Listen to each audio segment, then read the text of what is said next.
səhnəmizin ilk leylisi Əhməd bəy Ağdamski. Azərbaycan mədəniyyətinin inkişaf və təbliğində əvəzsiz rolu olan Əhməd Ağdamski. O, Şərqin ilk operası olan Leyli və Məcnun səhnəyə qoyulanda ilk dəfə olaraq operada Leylini oynamağa başlayıb və düz 12 il səhnəyə qadın qiyafəsində, qadın geyimində çıxıb. Əhməd Ağdamski kimi tanınan Əhməd Bəşiroğlu Bədəlbəyli 1884-cü il yanvarın 5-də Ağdamda ziyalı ailəsində doğulub. Məşhur Bədəlbəyli nəslindən olan Əhməd bəy eyni zamanda dahi bəstəkarımız Üzeyir Hacıbəylinin doğma xalası oğludur. Hələ uşaq yaşlarında xalq mərasimi tamaşalarında iştirak edən Əhməd Ağdamskinin sənətə olan böyük marağı onu teatra gətirib.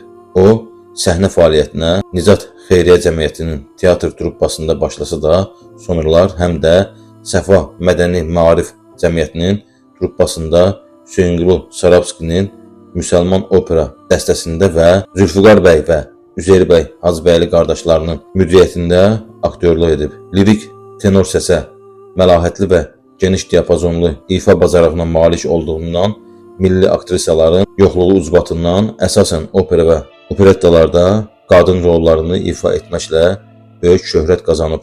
19-cu əsrin sonu 20-ci əsrin əvvəllərində ölkəmizdə cəhalətin hökm sürdüyü bir dövrdə müsəlman qadınların səhnəyə çıxması qadağan idi. Qeyri-millətlərdən olan qadın aktrisalar isə ana dilimizi səlis bilmirdilər və hər saatda inciyib tamaşanı yarımçıq qoyub gedirdilər. Bu səbəbdən də qadın rollarında kişi aktyorlarımız səhnəyə çıxmaq məcburiyyətində idilər. İlk müsəlman operası olan Leyli və Məcnunda elə bu hal baş verir. Leyli rolunda ilk dəfə aşpaz şagirdi Əbdürrahman Fərəcov, ardınca isə sonralar opera tariximizdə adı əbədi qalan Əhməd Ağdamski çıxış etdi.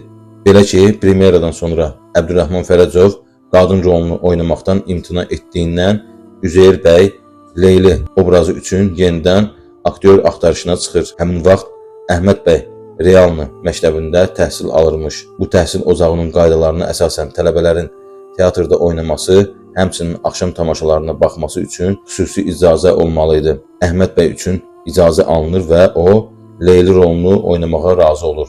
Lakin xurafatın, nadanlığın mövcud olduğu bir zamanda Əhməd Bədəlbəyli təhqirlərə məruz qalınmaq üçün ictimai qınaqdan çəkinərək tanınmasın deyə bütün sənədlərdə adını Miri yazdırır.